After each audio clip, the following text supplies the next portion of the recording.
హల్లెలూయా స్తోత్రం. దేవునికి సృష్టించిన సృష్టికర్తకు మహిమ కలుగును గాక. యెహోవాకు, యేసుక్రీస్తు ప్రభు, పరిశుద్ధాత్మ దేవుడు వీరు అయితే వీరికే మహిమ కలగాలి. ఎందుకంటే సృష్టించిన సృష్టికర్త యెహోవాయే.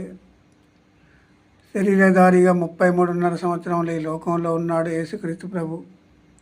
పరిశుద్ధాత్మ ఇప్పుడు 2000 సంవత్సరం నుండి ఈ 2025 సంవత్సరాల వరకు, నాటి నుండి నేటి వరకు సమస్త మానవులను బ్రతికించేది పరిశుద్ధాత్మ దేవుడు.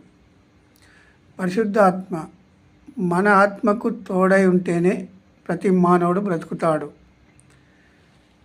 ప్రతి మానవుడు మన ఆత్మకు తోడై ఉంటే పరిశుద్ధాత్మ అంటే కనబడని ఆత్మ ప్రతి మానవుడిని జీవింపజేస్తుంది. కానీ ఎంతమంది అర్థం చేసుకుంటున్నారు ఈ పరిశుద్ధాత్మను?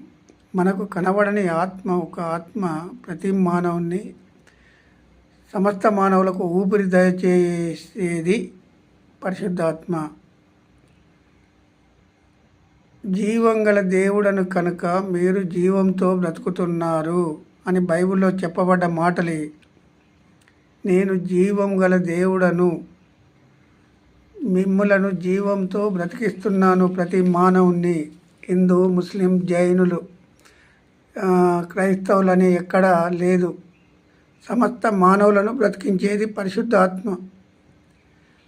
ఆ దేవుడు ప్రతి మానవునికి ఊపిరి దయచేసే దేవుడు. ఊపిరి లేని మానవుడు ఈ లోకంలో ఒక్కడైనా లేడు. ఊపిరి లేని మానవుడు ఈ లోకంలో ఒక్కడు కూడా లేడు. దేవుడు, ఇంత మంచి దేవుడు సమస్త మానవులకు ఊపిరి దయచేస్తే నాకు ఊపిరి ఆయన ఎందుకు ఇవ్వాలి అని కొంతమంది మతోన్మాదులు ఈ లోకంలో తయారయ్యారు. వాళ్ళ బూతు గ్రంథాలను చదివి బూతులు నేర్చుకున్నారు. బూతు పదాలు ఎలా మాట్లాడుతున్నారంటే మతోన్మాదులు